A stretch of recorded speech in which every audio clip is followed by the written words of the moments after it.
My golden child brother used threats to sleep with my girlfriend. I just found the horrifying reason why. My brother has been the golden child since birth.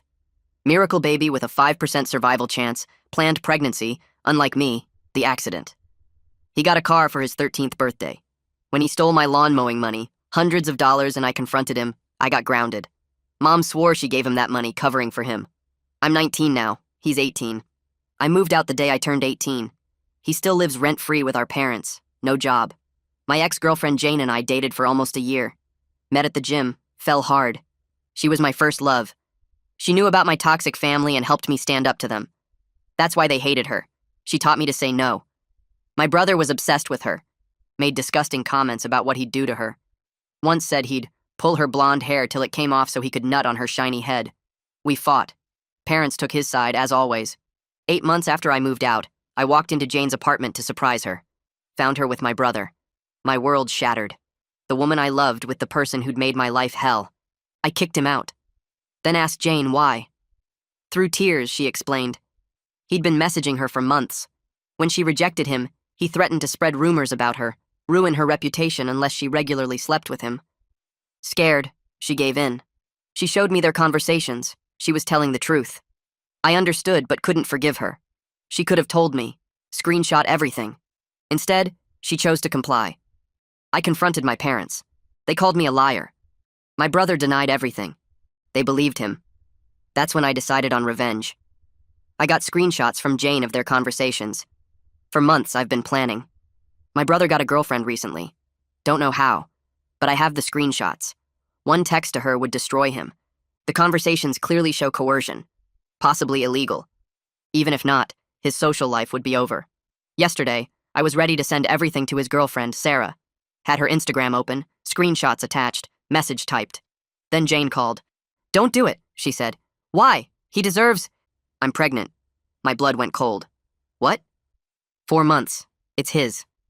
"You said the affair ended when I caught you." "It did, but I was already pregnant." "Does he know?" "No, and he can't. Ever." "Jane, I'm keeping it. But if you expose him, if this becomes public, this baby grows up with that shadow. Please." I hung up, deleted the message to Sarah. But I wasn't done. I needed to think. This morning, I got a text from an unknown number. "Stop digging, or everyone finds out what really happened to Mr. Peterson." Mr. Peterson, our high school teacher who died in a car accident senior year. Another text. "Your brother wasn't the only one following Jane that night." My hands shook. What did they mean, following Jane? The phone rang. Unknown number. "Hello? You don't remember, do you?" A voice I didn't recognize. "Remember what?" "The night Mr. Peterson died. You were there." "No, I wasn't. I was home." "You were following Jane. She was meeting someone. You thought she was cheating." My mind raced. Senior year. Jane and I had a fight. She said she was studying with friends, but— "You followed her to Peterson's house," the voice continued. "Found her car there. You were furious.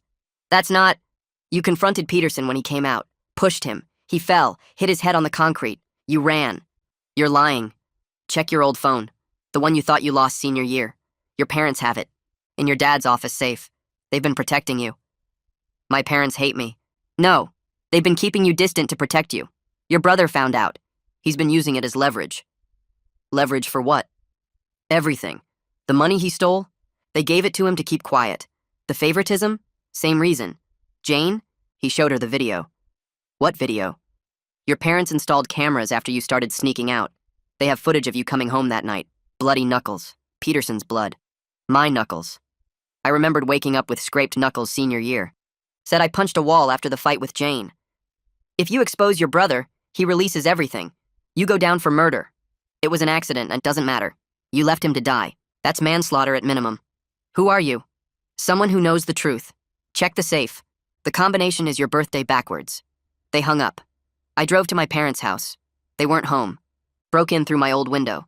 Found Dad's office. The safe opened. My old phone was inside. I powered it on with an old charger. Checked the photos from that night. There I was. Outside Peterson's house. Timestamp, 11:47 p.m. Next photo, Peterson on the ground. I was standing over him, but something was wrong with the photo. The angle. Someone else took this. I scrolled to the next one. It was me, getting into my car. but in the reflection of the window, barely visible. My brother. Holding a camera. He was there. He saw everything. The last photo made my blood freeze. It was Peterson, after I left. Still on the ground. But now my brother was standing over him, holding a rock. The timestamp, 11:52 p.m. Peterson's official time of death, 11:53 p.m. I didn't kill Peterson. My brother did. And he's been framing me for it ever since. My phone buzzed. Text from my brother. Saw you enter the house. You found the photos. Good. Now you know why you'll never expose me. But here's what you don't know. Jane isn't pregnant with my baby. She's pregnant with Peterson's. From before he died. I've been protecting her secret, too. We all have blood on our hands, brother. The question is, whose blood matters most? I heard a car pull up. My parents were home. I stood frozen in my dad's office, the old phone still in my hand. The car doors slammed outside. Keys jingled. My mom's voice said something I couldn't make out. I shoved the phone deep into my jacket pocket and moved fast toward the window. The front door opened downstairs. Footsteps in the hallway. I climbed through the window frame, trying not to make noise. My foot caught on the sill, and I nearly fell but grabbed the edge. I dropped to the ground outside and ran low along the side of the house. Their voices carried through the walls now, talking about groceries or dinner or something normal. I sprinted down the street to where I'd parked my car 3 blocks away.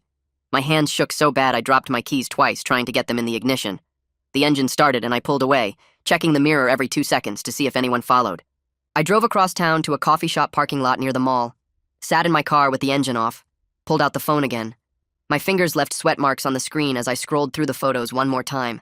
The timestamps told the whole story. 11:47 p.m., me standing over Peterson on the ground. 11:49 p.m., me getting in my car. 11:52 p.m., my brother standing over Peterson with a rock raised. The angle of that last photo was clear. Someone else took it. My brother had help that night. Or maybe he set up a camera. Either way, the evidence was right here. Peterson died at 11:53 p.m. according to the official report. 1 minute after that photo. My brother killed him. Not me. I left Peterson alive. Hurt, yeah. Bleeding from where he hit his head. But alive. My brother finished it. My phone buzzed in the cup holder. Text from my brother. Where are you? Another buzz. We need to talk. Another. I know you found the phone. I turned my phone face down and ignored it. Who was the unknown caller? How did they know about the photos? How did they know the combination to the safe? The voice on the phone said they knew the truth. But what truth? That my brother killed Peterson? Or something else? My head hurt trying to figure it out. I needed to talk to someone. Someone who already knew part of this mess. I called Jane. She picked up on the first ring. Her voice came out tight and scared. Did he contact you about the pregnancy? I blinked. What? She took a shaky breath. Your brother. Did he tell you I lied? My stomach dropped. Jane, what are you talking about? She started crying. I'm not pregnant. I never was. He made me tell you that. He said if I didn't stop you from exposing him, he'd hurt me. Really hurt me this time. So I lied about being pregnant to make you back off. I gripped the steering wheel so hard my knuckles went white. That son of a bitch! Jane sobbed into the phone. I'm so sorry. I've been so scared. He keeps showing up at my apartment. He sends me these texts about what he'll do if I talk to anyone. I can't sleep. I can't eat. I just want this to be over. I told her to breathe. Told her I had something important to show her. Something that changed everything. I found proof, I said. Real proof that he killed Peterson. Photos with timestamps. Evidence that could put him away. Jane went quiet for a second. Then she started crying harder but different. Like relief. Oh my God. Really? I told her yes. Told her about the phone in the safe. About the photos showing my brother with the rock. About how I didn't kill Peterson after all. You have to go to the police, Jane said. Her voice got stronger. Right now. Before he finds out you have this. He's dangerous. More dangerous than we thought. I knew she was right. But going to the police meant admitting I shoved Peterson that night. Meant explaining why I ran. Meant my parents would know I broke into their house. Jane kept talking. Please. He's going to hurt someone else. Maybe me. Maybe you. Maybe his new girlfriend. He has to be stopped. I promised her I'd figure something out. Told her to lock her doors and not answer if he came by. She said okay and hung up. I sat in the parking lot for another hour just thinking. The sun started going down. My phone kept buzzing with texts from my brother. I didn't read them. Around 6 p.m., I remembered something. There was a business card in the safe with the phone. I pulled it out of my pocket. Winston Baldwin, attorney at law. A local number. I dialed it. A man answered. Baldwin Law Office. I asked if Winston was available. Speaking. I took a breath. My name is, well, this is about Mr. De Peterson. Silence on the other end. Then Winston cleared his throat. I think we should meet. Tonight, if possible. Where are you? I told him the coffee shop. He said he'd be there in 20 minutes. Winston showed up in a nice car wearing a suit even though it was evening. He was maybe 50, gray hair, serious face. We sat in his car instead of going inside. He looked at me for a long time before speaking. You're the older son. I nodded. How do you know about Peterson? He folded his hands. Your parents came to me 5 years ago, right after it happened. Your brother told them what he did. They wanted legal advice. My heart pounded. What did he tell them? Winston shook his head. I can't share everything because of attorney-client privilege. But I can tell you this. I refused to help them cover anything up. They paid me a retainer to keep me from talking, but I never helped them hide evidence or lie to police. I pulled out the old phone and showed him the photos. Winston studied each one carefully. His jaw got tight. Where did you find this? I explained about the safe, about the anonymous call, about everything. Winston handed the phone back. I've been waiting for someone to come forward. For 5 years. I couldn't ethically reveal what I knew because your parents are my clients. But if someone else brought evidence, if someone else wanted to tell the truth, then I could help. He looked at me. Your brother confessed to your parents that he followed you that night, that he saw you confront Peterson, that he waited until you left and then he finished it. He told them he did it to protect you, to make sure Peterson couldn't press charges against you for assault. That's bullshit, I said. He did it because he's a psycho. Winston nodded slowly. I agree, but your parents believed him, or wanted to believe him. They've been protecting him ever since. The favoritism, the money, all of it. They thought they were protecting both of you. I felt sick. All those years of feeling like the family screw-up. All those times they chose him over me. It was guilt.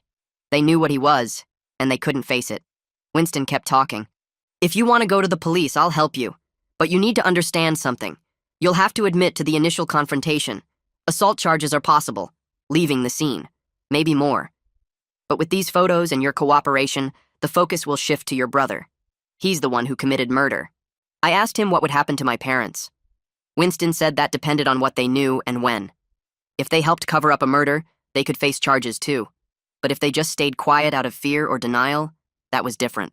The important thing, he said, is stopping your brother before he hurts anyone else. From what you've told me about Jane, about his behavior, this isn't over.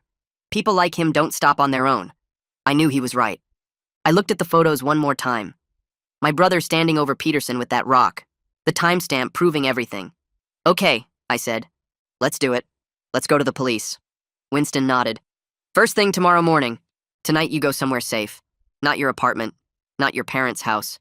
Somewhere he can't find you. I'll make calls and set up a meeting with the right people. Detectives who handle cold cases. This is going to get complicated fast. But you're doing the right thing. I left Winston's office that night and drove straight to a hotel across town. Paid cash for the room and turned off my phone's location. Sat on the bed staring at the old phone with those photos for hours. Every time I looked at the timestamp on the photo of my brother holding that rock, my stomach twisted. The next morning, I met Winston at his office at 7. He had coffee waiting and a stack of blank legal pads. We started with Jane's screenshots of my brother's threats. Winston organized them by date, printed each one, highlighted the coercion language. He pointed out specific phrases that showed intent, showed a pattern. We worked through lunch, ordering sandwiches that went cold while we built the timeline. My brother's text to Jane started 6 months before I caught them together. The threats escalated gradually, testing her boundaries. Winston made notes in the margins about possible criminal charges beyond what I'd originally thought. By afternoon, we had 3 thick folders.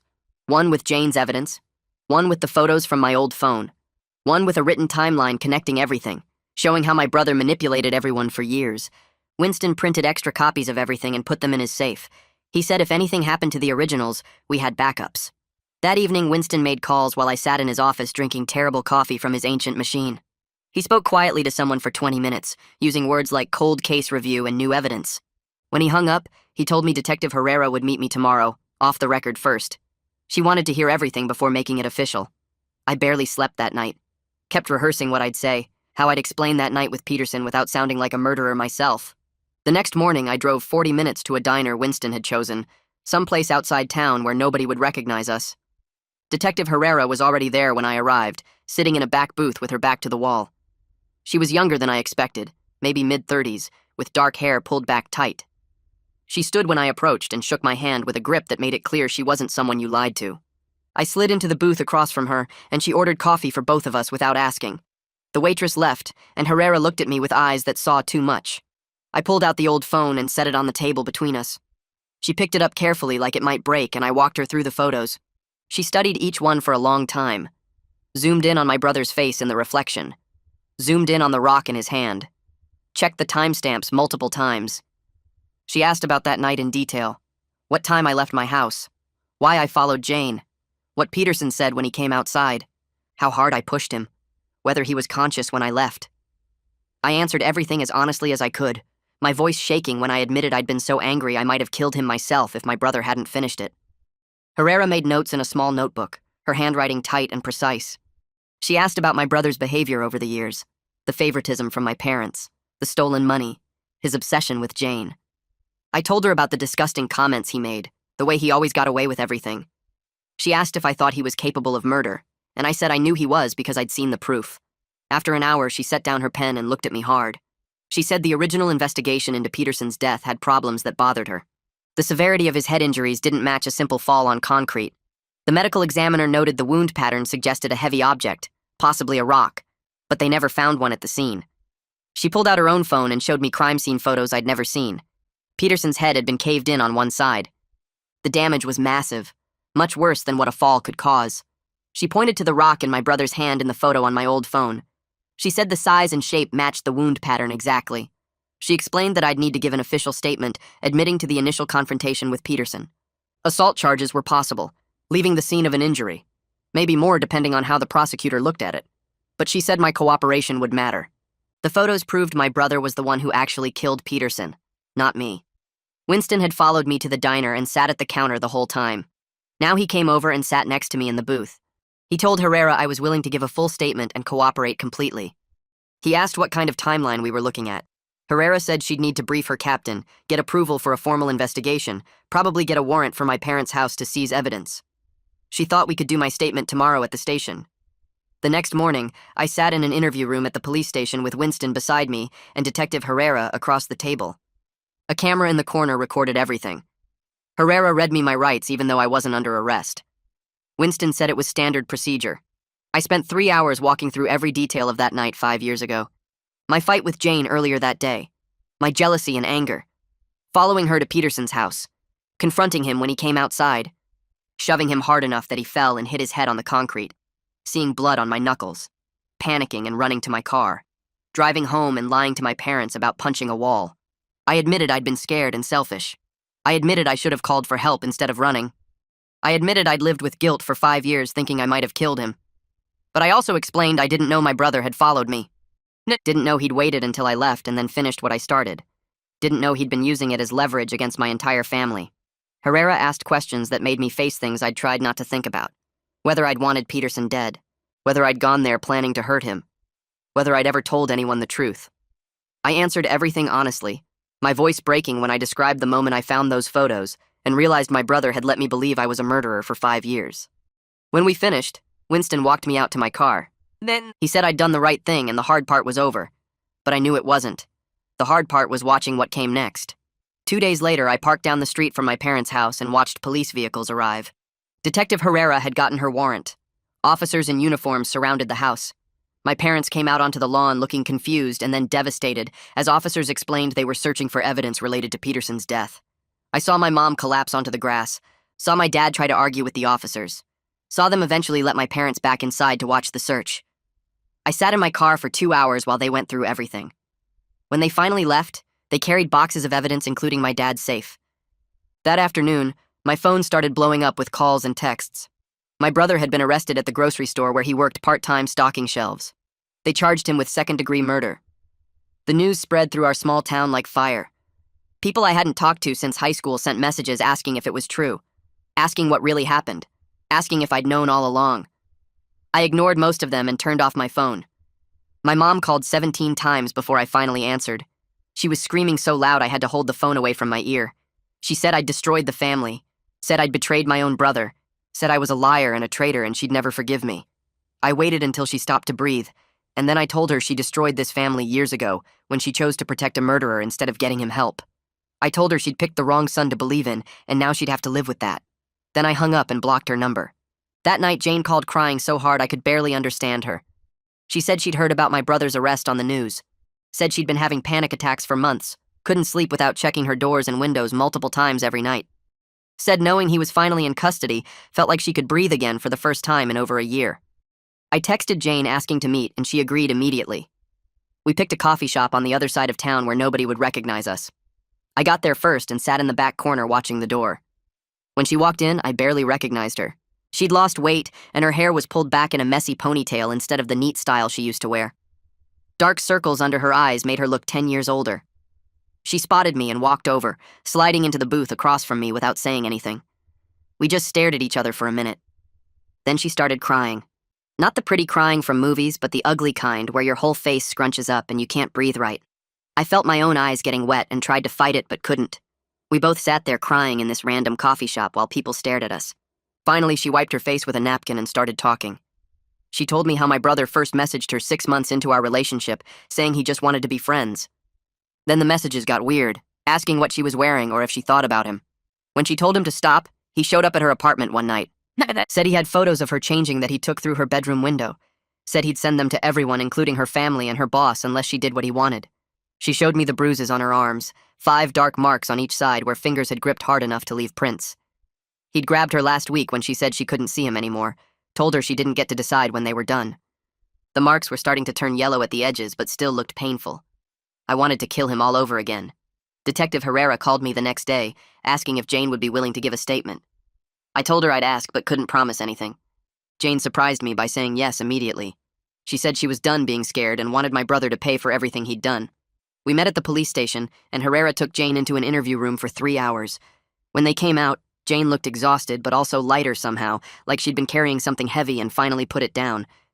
Herrera told me Jane had provided months of threatening messages my brother sent, detailed descriptions of multiple assaults, and a timeline that matched up with other evidence they'd found. The prosecutor was adding charges of coercion and sexual assault to my brother's case. Each charge carried serious prison time. Jane hugged me before she left and whispered thank you in my ear. I didn't know what to say, so I just hugged her back. My parents hired some expensive lawyer from the city to defend my brother. His name was on billboards all over town advertising his big wins in criminal cases. Winston called me 2 days later, sounding tired and annoyed. Never! He told me the defense attorney was already trying to flip the whole case, claiming I was the real killer who framed my innocent brother out of jealousy and spite. The lawyer planned to argue that I manipulated evidence and convinced Jane to lie because I wanted revenge for my brother dating her. Winston said it was a desperate strategy, but juries can be unpredictable. He warned me things were going to get ugly before they got better. The defense would attack my character, bring up every mistake I'd ever made, try to paint me as an angry, violent person capable of murder. I needed to be ready for people to believe the worst about me. A few days later, I got a Facebook message from someone I hadn't thought about in years. Lewis Hunt had been my brother's best friend all through high school. They were inseparable until Lewis went to college out of state and they lost touch. His message said he had information about Peterson's death and we needed to talk. I was suspicious, but agreed to meet him at a bar downtown. He was already there when I arrived, nursing a beer and looking nervous. He didn't waste time with small talk. He told me that the week after Peterson died, my brother had bragged to him about finishing what I started. Lewis thought he was just talking tough about a fight, the way teenage guys do when they want to sound dangerous. My brother said Peterson deserved what he got for messing with his family. At the time, Lewis figured it meant Peterson had given one of us a bad grade or something. He never connected it to the teacher's death until he saw the news about my brother's arrest. Now all those weird comments made horrible sense. Lewis felt guilty for not saying something sooner, but he genuinely thought it was just my brother being dramatic. He told me other stuff too, things that showed a pattern. My brother had killed a neighbor's cat in middle school and laughed about it. He'd beaten up a kid at the school so badly the kid needed stitches, and my parents paid the family to not press charges. He'd threatened a girl who rejected him at a party, following her home and leaving dead flowers on her doorstep for weeks. Lewis said he'd always known something was wrong with my brother, but their friendship and his loyalty kept him from seeing how bad it really was. He asked if I wanted him to talk to the police. I said yes, and gave him Detective Herrera's number. He called her right there from the bar and set up an appointment to give an official statement. When we left, he apologized for not speaking up sooner, and I told him he was speaking up now, and that's what mattered. The medical examiner's office called Winston a week later with new findings. They'd reviewed Peterson's original autopsy report with the new evidence from the photos. The fatal blow to Peterson's head came from a rock that matched the one in the picture of my brother. The injury pattern and depth proved it was delivered with significant force at least 5 minutes after the initial injuries from his fall. The timeline was clear. I'd pushed Peterson. He fell and hit his head. I left. 5 minutes later, my brother arrived and finished killing him with the rock. The medical examiner's report proved I'd already left when the killing blow happened. My initial confrontation had caused injuries, but not death. My brother's actions caused death. The distinction mattered legally, and it mattered to me even though I still felt guilty about starting the whole thing. Winston set up a meeting with the prosecutor to go over everything. We met at the DA's office in a conference room with terrible fluorescent lights that made everyone look sick. The prosecutor was a woman in her 40s who looked like she hadn't slept in days. She laid out all the evidence on the table, the photos, the medical examiner's report, Jane's statement, Lewis's testimony. She told me they weren't filing charges against me for the initial confrontation with Peterson. My cooperation with the investigation and the clear evidence that I didn't cause Peterson's death meant they'd treat me as a witness instead of a suspect. She said I'd have to testify at my brother's trial, and the defense would try to destroy me on the stand. I needed to be prepared for that. But I wasn't going to jail. The relief hit me so hard I almost threw up right there in the conference room. Winston put his hand on my shoulder and told me to breathe. The prosecutor said my brother was looking at serious time for murder, plus the additional charges related to Jane. If convicted on everything, he'd be in prison for decades. The next morning, I woke up to dozens of texts and missed calls. My brother's defense attorney had leaked a story to the local news painting me as a jealous boyfriend who killed his teacher in a rage and then framed his innocent younger brother to cover it up. The article included details about Jane, calling her an unreliable witness with a history of relationships with both brothers. It described her as a woman who played us against each other and was now lying to protect me. Reading it made my blood boil. They were attacking Jane's character and privacy to defend a murderer. The comment section was even worse, people who didn't know anything about the real story calling Jane terrible names and saying I was obviously guilty. Some people defended me, but most seemed to believe the defense's version. I called Winston in a panic, and he told me to stay off social media and not respond to anyone. Winston worked with me to prepare a statement for the media with the actual facts and timeline. We laid out the evidence clearly, the photos with timestamps, the medical examiner's findings, Jane's documentation of coercion and assault. We explained that I'd cooperated fully with police, and the prosecutor had cleared me as a witness rather than a suspect. Winston had contacts at several news outlets, and he sent them the statement along with copies of key evidence. Within 2 days, multiple news organizations picked up the real story. Public opinion started shifting as people saw the clear evidence showing my brother had committed murder. The narrative changed from jealous brother to family tragedy, with a sociopathic golden child. Comment sections filled with people apologizing for jumping to conclusions and expressing sympathy for what Jane and I had been through. It didn't undo the damage, but it helped. My boss called me into his office on a Friday afternoon. I knew what was coming before he said anything. He told me the media attention was affecting his business, customers asking questions and employees gossiping instead of working. He said he had to let me go. I asked if this was legal, and he said he'd consulted with his lawyer, and yes, he could terminate me for reasons unrelated to my work performance. The unfairness of it burned in my chest, but I just nodded and cleaned out my locker. Winston called that evening to check on me, and I told him about losing my job. He got quiet for a minute, then said I could probably sue for wrongful termination once everything settled down. He knew an employment lawyer who'd take the case. For now, I just needed to focus on getting through the trial. I filed for unemployment and started looking for new work, trying not to think about how my brother had managed to ruin even this part of my life from inside a jail cell. Jane and I started meeting at a coffee shop called Brew Haven on Wednesday mornings before she had class. The first time felt weird sitting across from each other after everything that happened. She ordered a vanilla latte and I got black coffee. We didn't talk about my brother or the case for the first 20 minutes. She told me about her classes and how her roommate kept stealing her food from the fridge. I told her about the new warehouse job and how my boss actually treated employees like humans. It felt almost normal until she reached across the table and squeezed my hand. She said she was sorry for everything, and I said I knew. We weren't dating again, and probably never would be, but we understood each other in a way nobody else could. Every Wednesday after that, we met at the same place and talked about the legal stuff mixed in with regular life things. She showed me her bruises from where my brother grabbed her, and I wanted to punch a wall, but I just listened instead. We were building something new that wasn't romance but felt important anyway. My parents showed up at my apartment on a Saturday morning 2 weeks later. I heard the knock and looked through the peephole to see both of them standing there. Mom had been crying and Dad looked angry. I didn't open the door.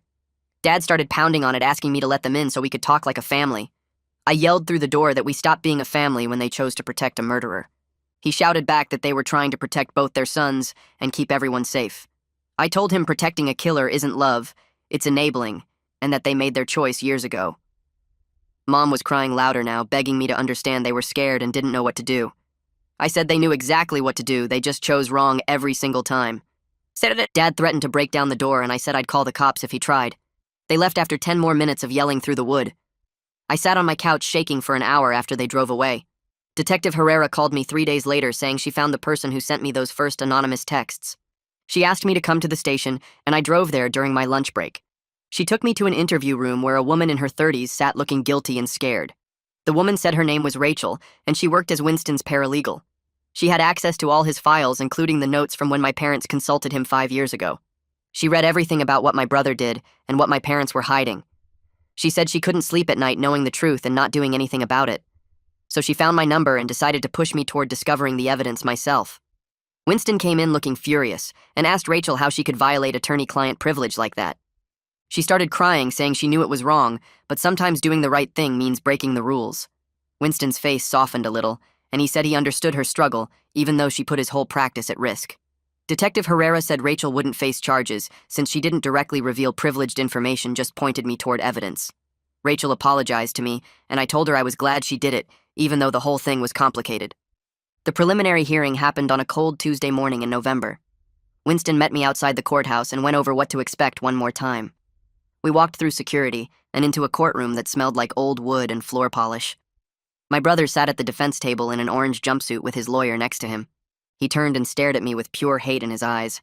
The prosecutor called me to the witness stand, and I swore to tell the truth. She asked me to describe what happened the night Peterson died. I explained how I followed Jane to Peterson's house because I thought she was cheating. I described confronting Peterson when he came outside and shoving him in anger. I said he fell and hit his head on the concrete, and I panicked and drove away. My brother kept staring at me the whole time like he wanted to kill me right there. The prosecutor asked what time I left, and I said around 11:48 based on the photos. She asked if Peterson was alive when I left, and I said yes. He was conscious and sitting up when I got in my car. My brother's lawyer started to stand up, but the judge told him to wait his turn. My brother's attorney stood up for cross-examination looking confident. He asked if I had any proof Peterson was alive when I left besides my own word. I said the photos showed the timeline, and the medical examiner confirmed the fatal blow came later. He suggested I could have come back after taking the photos and finished what I started. Winston jumped up, objecting and saying that was speculation without any evidence. The judge agreed and told the defense attorney to stick to actual facts. He tried a different angle, asking why I never came forward about the confrontation if I was innocent. I said I was scared and 17 and didn't know Peterson would die. He asked if I was lying now to save myself by blaming my brother. Winston objected again, saying he was badgering the witness. The judge sustained the objection and warned the defense attorney to move on or sit down. He asked 3 more questions, trying to trip me up, but I kept my answers simple and honest.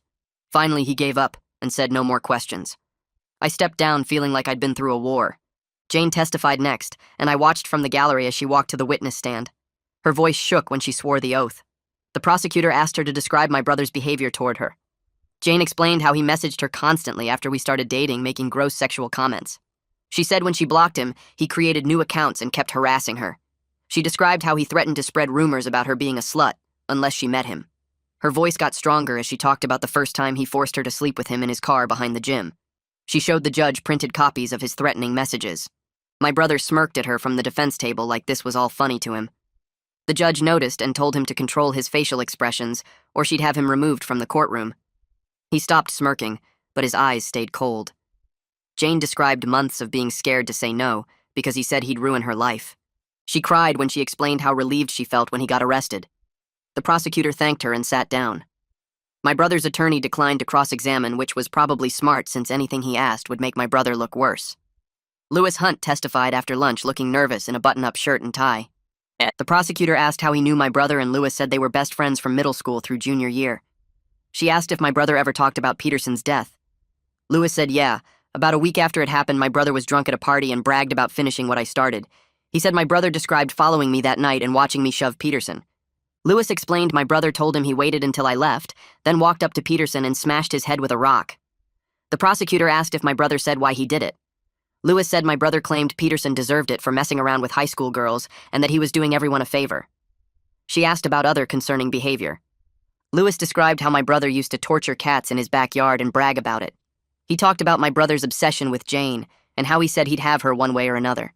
He mentioned my brother shoplifting and blaming other kids who got in trouble for it. The prosecution spent an hour building a picture of someone who enjoyed hurting others and felt no guilt. By the end, even my brother's lawyer looked uncomfortable. The judge took a 15-minute break, then came back to announce her ruling. She said based on the evidence presented, including the photographic timeline, the medical examiner's findings, and witness testimony, there was sufficient evidence for trial on all charges. She listed them out loud: second-degree murder, sexual coercion, and assault. My brother's lawyer asked for bail, saying his client had strong family ties and no prior criminal record. The prosecutor argued he was a flight risk and a danger to witnesses, especially Jane and me. The judge agreed with the prosecution. She said given the severity of the charges and credible threats to witnesses, my brother would remain in custody without bail until trial. My brother's face went red, and he started to stand up, but his lawyer pulled him back down. The judge set a trial date for 4 months away and dismissed us. I walked out of the courthouse feeling like I could finally breathe. I started seeing a therapist named Bianca 2 weeks after the hearing. Winston recommended her, saying she worked with people dealing with family trauma. Her office was in a quiet building with plants everywhere and soft music playing. She had kind eyes and didn't push me to talk before I was ready. I told her about the guilt I felt for shoving Peterson even though I didn't kill him. I explained how I kept replaying that moment, wondering if I'd just driven away without confronting him, he'd still be alive. She listened without judging and asked questions that made me think deeper. We talked about my brother and my parents and how growing up in that house messed me up. She said trauma changes how our brains work, and I'd been living in survival mode my whole childhood. She gave me exercises for managing anxiety and guilt. Each session helped a little, even though the heavy feelings didn't go away. Bianca explained something important during our 4th session that stuck with me. She said I was having a normal response to an abnormal situation. She told me the guilt I felt about shoving Peterson was separate from responsibility for his death. I made a bad choice in anger, but my brother made an evil choice to murder someone. She said I didn't cause Peterson's death by confronting him any more than Peterson caused his own death by coming outside. My brother chose to kill him, and that choice belonged to my brother alone. The distinction made sense in my head, but my heart still felt heavy with it. She said that was okay too, and feelings don't follow logic. We'd keep working on it together. I left her office that day feeling a tiny bit lighter, even though I knew the guilt would probably never fully disappear. 3 weeks after my 4th session with Bianca, Winston called and said my mom wanted to meet. He asked if I'd consider coming to his office where he could be there as a neutral person between us. I sat on my couch staring at my phone after we hung up, trying to decide if I could handle being in the same room as her. Part of me wanted to tell Winston no and keep the distance I'd built over the past months. But another part needed to hear what she had to say, even if it hurt. I texted Winston back and agreed to meet the following Tuesday at 2 in the afternoon. The days leading up to it dragged by slowly while my stomach stayed twisted in knots. I barely slept Monday night, running through possible conversations in my head and trying to prepare myself for whatever she might say. Tuesday afternoon, I drove to Winston's office building downtown and parked in the lot behind it. My hands shook as I walked through the lobby and took the elevator to the 3rd floor. The receptionist smiled and told me to go straight back to the conference room. I pushed open the door and found Mom already sitting at the long table with Winston across from her. She looked smaller than I remembered, her face tired and her eyes red like she'd been crying for days. Winston stood and shook my hand, then gestured for me to sit at the end of the table between them. Nobody spoke for a long moment while I stared at the wood grain pattern and tried to steady my breathing. Mom broke the silence first. Her voice came out shaky and broken as she started apologizing for everything she'd done over the years. She cried while talking about how she'd always favored my brother because he was her miracle baby, and she felt like she owed him everything for surviving. She admitted she knew something was wrong with him even when he was young, the way he hurt animals and lied without any guilt showing on his face. But she couldn't accept that her miracle child was capable of real evil, so she made excuses and covered for him and chose to believe his lies over the truth. She said she knew about Peterson's murder within weeks of it happening because my brother told her, bragging about how he'd protected the family by making sure Peterson could never tell anyone what he knew. She should have turned him in right then, but instead she helped Dad hide the evidence and keep me in the dark. Every time she looked at me after that night, she felt sick with guilt, but still chose my brother over doing the right thing. I listened without interrupting while she talked, watching tears run down her face and drip onto the table. When she finally stopped and just sat there crying, I took a deep breath and told her the truth. Her apology didn't fix anything or bring Peterson back to life. It didn't erase the years of favoritism or the damage she'd caused by choosing my brother over me again and again. But I appreciated her finally being honest instead of making more excuses. We weren't okay, and might never be okay, but at least the truth was out in the open between us now. She nodded and wiped her eyes, then asked if we could maybe try to build something new over time. I said maybe, but I needed space and she had to respect that I wasn't ready to forgive yet. Winston cleared his throat and suggested we end the meeting there since we'd made good progress. Mom stood up and reached toward me like she wanted a hug, but I stepped back and she dropped her hand. I walked out of the conference room feeling drained, but also lighter somehow, like a weight I'd been carrying had shifted even if it hadn't disappeared completely. 2 weeks later, Winston called again with news about my dad. He said Dad refused to apologize or even meet with me, insisting the evidence against my brother was just circumstantial and the police had rushed to judgment. Dad was still supporting my brother completely and visiting him in jail every week, bringing him commissary money and telling him to stay strong. Winston's voice got quieter when he told me the next part. Mom had filed for separation and moved out of the house into a small apartment across town. She'd finally chosen reality over Dad's version of events, where our family was just being persecuted unfairly. I thanked Winston for letting me know and hung up feeling a strange mix of sadness and relief. My parents' marriage was ending because of the truth coming out, which felt heavy.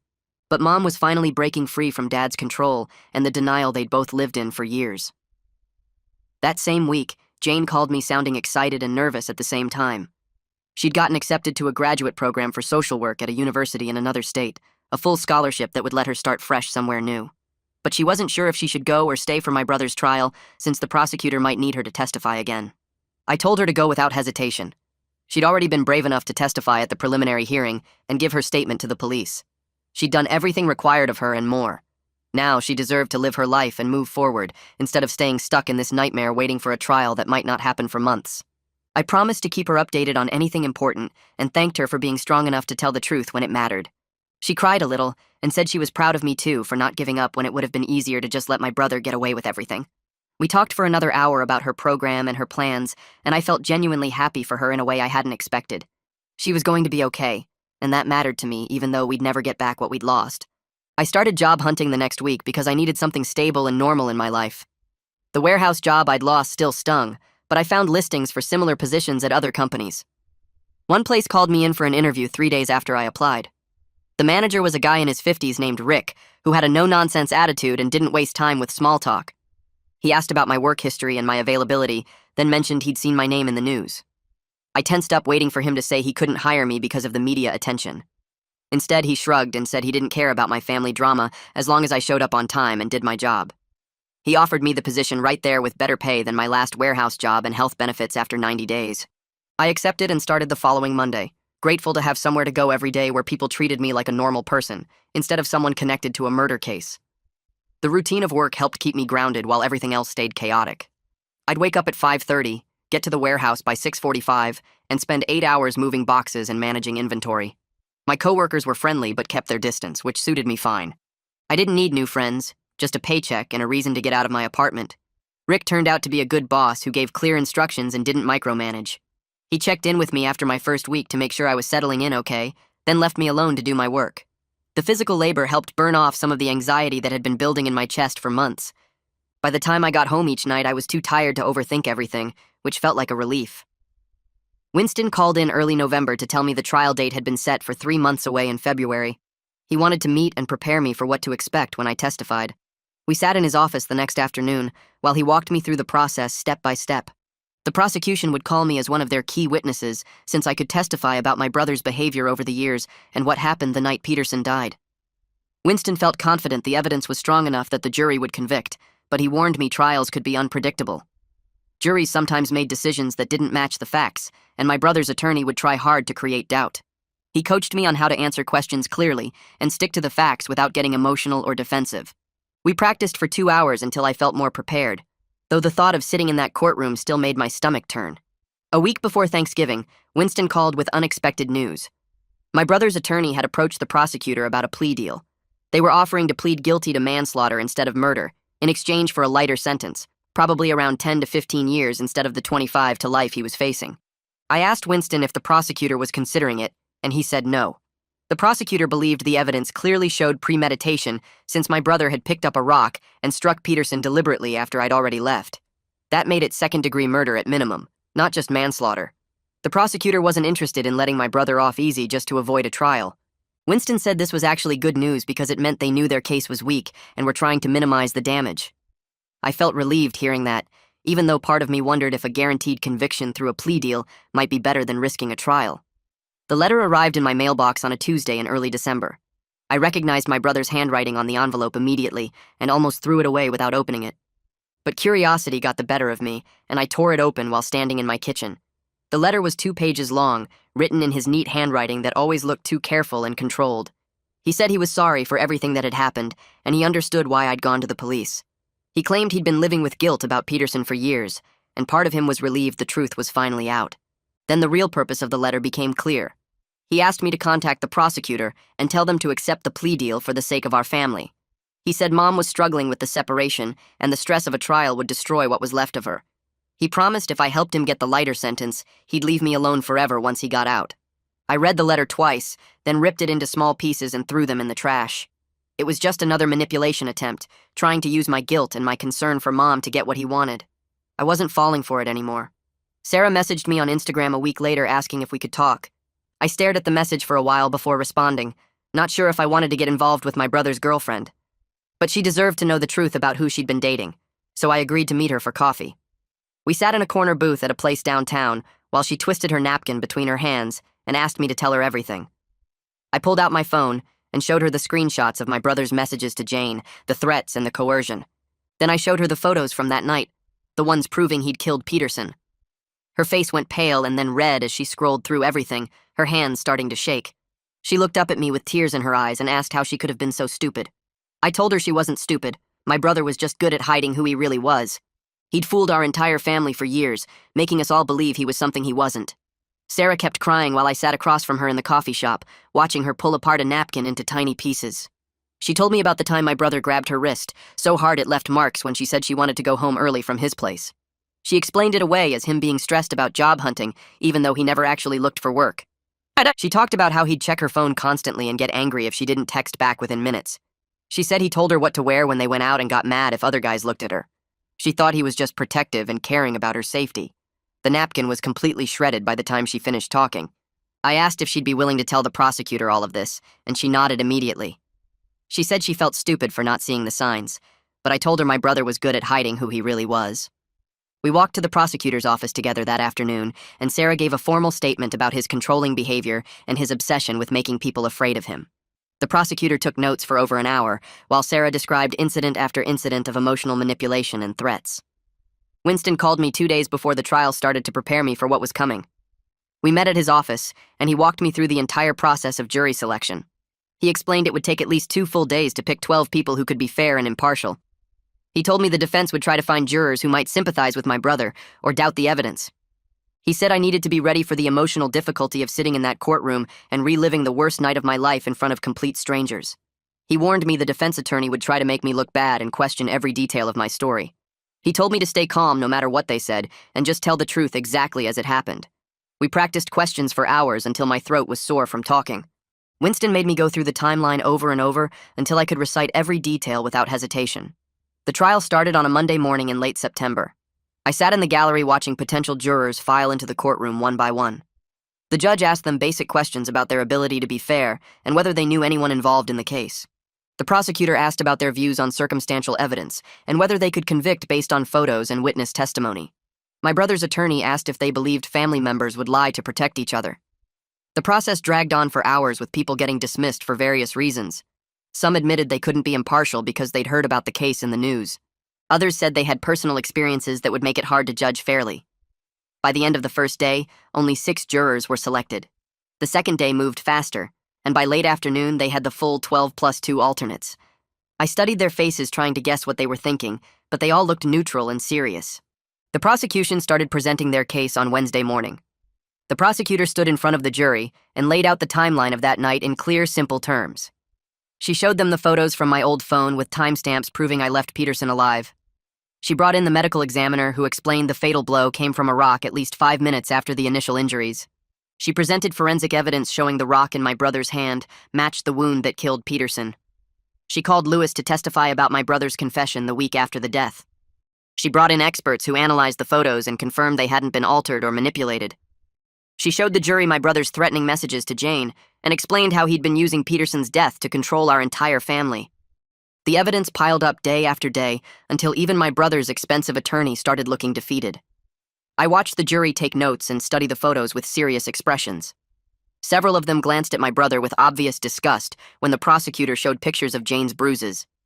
I testified on the 5th day of trial, and it lasted from 9 in the morning until almost 5 in the afternoon. The prosecutor asked me to start from the beginning, so I talked about meeting Jane at the gym and falling in love with her. I described my brother's obsession with her and the disgusting comments he made. I explained the fight we had after I caught them together and how Jane showed me the threatening messages. Then I had to walk through that night with Peterson, admitting I followed Jane because I thought she was cheating. I told them about confronting Peterson and shoving him in my jealous rage. I described running home and waking up with scraped knuckles. I explained finding the phone years later and seeing the photos that proved my brother killed him. The jury listened to every word without looking away. Several of them stared at my brother with clear disgust on their faces when I described his years of manipulation and threats. The prosecutor asked detailed questions about every aspect of my relationship with Jane and my brother's behavior. My voice shook when I talked about the moment I realized my brother had murdered someone and framed me for it. My brother's defense started their case the following Monday. His attorney tried to suggest reasonable doubt by claiming I could have come back after taking the photos. He argued the timestamps could be wrong, and the photos didn't prove who actually delivered the fatal blow. He brought in their own expert who said it was possible I returned to the scene. But they had no physical evidence supporting their theory, and their timeline made no sense. The prosecution easily refuted every argument with witness statements, placing me at home within 20 minutes of leaving Peterson's house. My neighbor testified she saw me pull into my driveway at midnight. My mom admitted on the stand that I was home when she checked on me at 12:15. The defense had nothing solid to work with, and their case fell apart quickly. They tried to paint me as a jealous boyfriend capable of murder, but the evidence clearly showed I left Peterson alive. They rested their case after only 3 days because they had nowhere else to go. Closing arguments happened the following Wednesday. The defense attorney gave a weak summary, trying one last time to suggest I was the real killer. Then the prosecutor stood up and delivered a powerful speech about how my brother murdered Peterson and spent 5 years terrorizing his own family to cover it up. She walked the jury through every piece of evidence showing my brother standing over Peterson's body with a rock. She reminded them of his confession to Lewis and his pattern of controlling people through fear. She described how he coerced Jane and manipulated our parents into protecting him. She asked the jury to hold him accountable for taking a man's life and destroying multiple families in the process. Several jurors nodded along as she spoke. The prosecutor sat down, and the judge gave the jury their instructions before sending them to deliberate. The jury came back after 6 hours. I sat in the gallery with my hands gripping the bench in front of me, while the judge asked if they'd reached a verdict. The foreman stood up and said they found my brother guilty on all counts. Second-degree murder for killing Peterson, coercion for threatening Jane, sexual assault for forcing her into a relationship through threats. My brother showed absolutely no emotion when the verdicts were read. His face stayed blank like he was watching something boring on television.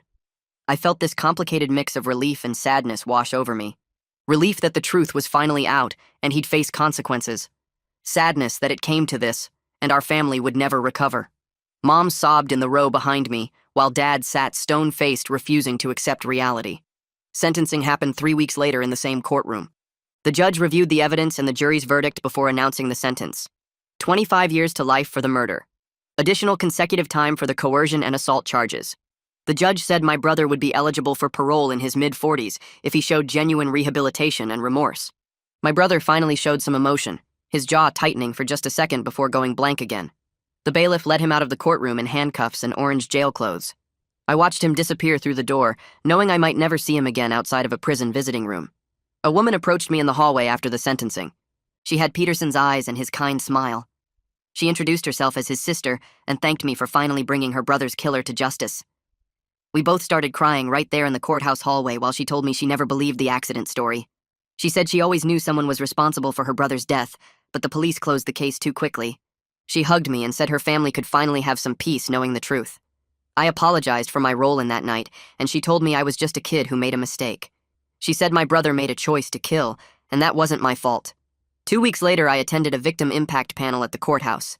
Peterson's family sat in the front row, while a facilitator asked them to share memories of him. His sister talked about how he always wanted to be a teacher since he was young. His mother described his patience with struggling students and how he'd stay after school to help anyone who needed it. His father showed pictures of family vacations and holidays they'd never have again. They talked about the hole his death left in their family and how they still set a place for him at Thanksgiving out of habit. Hearing about the teacher he was, and the life my brother stole made the weight of that night press down on my chest until I could barely breathe. I sat there understanding for the first time the full scope of what happened that night and all the lives it destroyed. The therapy sessions with Bianca became my anchor in the weeks after sentencing. She had this way of breaking down what happened into pieces I could actually look at without wanting to run. We sat in her office every Tuesday afternoon, and she kept pushing me to separate my actions from my brother's choices. I pushed Peterson and he fell. That was true. I owned that part completely. But I left him breathing and alive on that concrete. My brother made the choice to pick up a rock and finish what I'd accidentally started. Bianca pulled out a whiteboard one session and drew a timeline with 2 branches. One branch showed my action, and where it ended, the other showed my brother's decision to commit murder. She made me trace each branch with my finger and say out loud what I was responsible for versus what he chose to do. The exercise felt stupid at first, but something clicked when I reached the end of my branch and saw how far away it was from the murder branch. I caused an injury through anger and stupidity.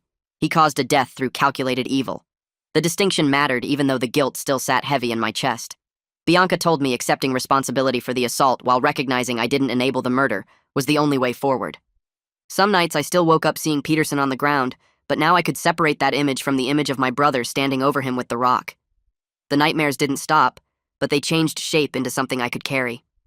Mom called me 6 weeks after the sentencing and asked if we could meet for coffee. Her voice sounded different, smaller somehow, like she'd shrunk into herself. We met at a diner halfway between her new apartment and my place. She'd moved out of the house 2 weeks earlier, and Dad was living there alone, refusing to speak to either of us. She looked tired in a way that went deeper than just lack of sleep. She told me she'd started seeing a therapist 3 times a week to work through everything she'd enabled and denied for years. She cried while explaining how she'd convinced herself that protecting my brother was the same as loving him, when really she'd just been feeding his worst parts. I didn't know what to say, so I just listened while she talked about the patterns she was trying to break and the guilt she carried for choosing his lies over my truth. Before we left, she asked if we could try having dinner once a month. Nothing big, just a chance to rebuild something honest between us. I agreed, even though part of me wanted to say no. We started meeting the first Wednesday of every month at different restaurants around town. The conversations were awkward at first, both of us dancing around the huge things we couldn't quite talk about yet. But slowly we found our way to honesty. She stopped making excuses for the past, and I stopped punishing her for it in every sentence.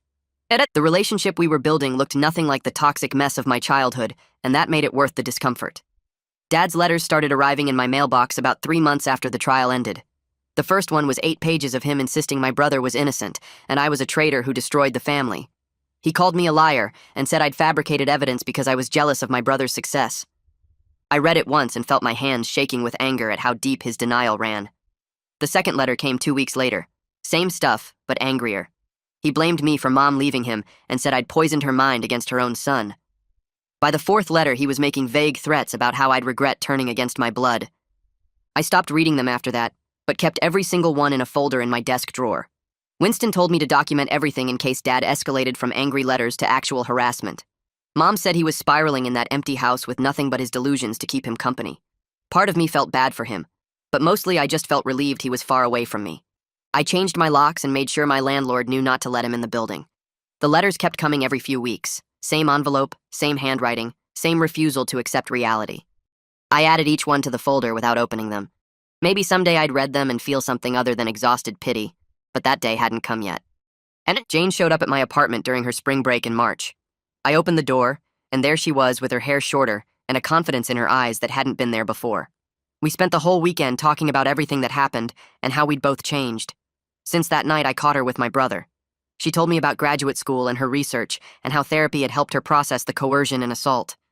I told her about the trial and my job and the slow work of rebuilding a relationship with Mom. We ordered pizza and stayed up late like we used to, except now we could actually be honest with each other. She admitted she'd been terrified of me for months after I found out, scared I'd hate her forever for not telling me what my brother was doing. I admitted I had hated her for a while, but now I just felt sad about all the ways my brother had damaged both of us. We talked about our relationship, and both agreed we worked way better as friends than we ever did as a couple. The romantic stuff had always been complicated by my family drama and her fear of my brother. But as friends, we could actually see each other clearly without all that weight. I was genuinely happy hearing about her success in the school and the life she was building away from this town. When she left Sunday night, we hugged at the door and promised to stay in touch. She kept that promise, texting me updates about her research and asking about my life. Having her as a real friend instead of a lost love felt right in a way our relationship never had. My boss called me into his office 6 months after the trial ended. I figured I was getting fired because the warehouse had been weird about the whole murder trial thing, even though I was just a witness. Instead, he told me they were promoting me to supervisor and giving me a raise. He said he respected how I'd handled an impossible situation with integrity, and that kind of character was rare. The validation hit me harder than I expected. This was someone outside the whole mess who saw what I'd done and respected it instead of judging me for my family's crimes. I thanked him and tried not to show how much it meant, but my voice cracked a little anyway. The new position came with actual responsibilities and people reporting to me. I took it seriously, showing up early and staying late to learn everything I could. Work became something I was good at, something I could control when everything else in my life had been chaos. My coworkers started treating me differently too, not like the guy from that murder trial, but like someone who'd earned his place. The paycheck was better and the work was harder, but I loved having something that was mine, something I'd built through my own effort instead of inheriting through toxic family dynamics. Winston started calling me every few weeks to check in after the trial ended.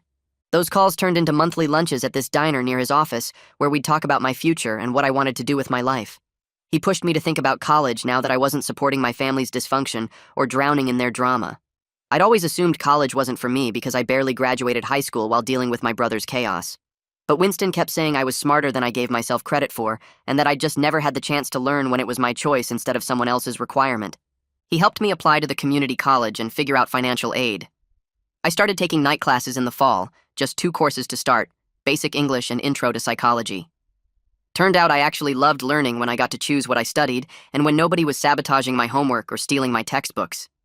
The psychology class especially grabbed me because suddenly all the toxic patterns from my childhood had names and explanations. I started understanding why my parents enabled my brother and why I'd spent so many years trying to earn love from people who weren't capable of giving it. Winston met me for lunch after my first semester ended, and I'd gotten A's in both classes. He smiled and said he'd known I could do it. I just needed the space to prove it to myself. Those monthly lunches became something I looked forward to, this older guy who believed in me without any agenda or manipulation.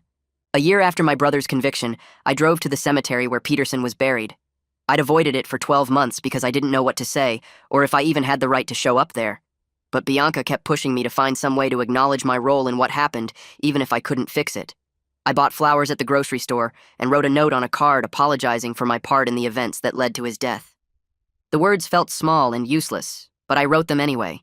His grave was in the back corner under a tree with a simple headstone that listed his name and dates and the word teacher underneath. I stood there for a long time just looking at it and thinking about the man I'd barely known but whose death had shaped 5 years of my life. I put the flowers down and tucked the card under them, even though I knew the rain would destroy it eventually. The gesture didn't erase what happened or bring him back, but it helped me accept my part in that night. I wasn't the murderer, but I wasn't innocent either. I could live with that truth now in a way I couldn't a year ago. I sat on the grass next to his grave and told him out loud that I was sorry, that I'd been a stupid, angry kid who made a terrible choice. I told him my brother was in prison and would be for a long time. Then I sat quiet for a while before getting up and walking back to my car. I'm building a life now based on honesty and accountability instead of the toxic patterns I grew up swimming in. The past still hurts when I let myself think about it too long, all the years of favoritism and manipulation and lies. But I'm proud of choosing truth over family loyalty when it mattered most, even though that choice cost me my father and my brother. Mom and I have dinner every month, and we're slowly healing something between us that might eventually look like a real relationship. I have genuine friends now who know my full story, people from work and school who've heard the whole mess and stuck around anyway. Bianca keeps telling me I'm creating the kind of person I want to be, rather than staying the damaged kid my family tried to make me. Some days I believe her more than others. I'm taking 4 classes next semester, and Winston thinks Jane texts me pictures from her research trips and asks about my classes. My apartment is small, but it's mine, and nobody's stealing from me or gaslighting me about what I know is true. The nightmares about Peterson still come sometimes, but less often now. I visit his grave every few months and leave flowers without the crushing guilt that used to follow me everywhere. My brother will be in prison until he's middle-aged, if he ever gets out at all. Dad lives alone in that house, still writing his angry letters that I don't read. And I'm here, 20 years old, taking college classes and working a job I'm good at, and building something honest out of the wreckage. It's not the life I imagined when I was younger, but it's mine, and I earned every piece of it by refusing to keep lying for people who never deserved my protection.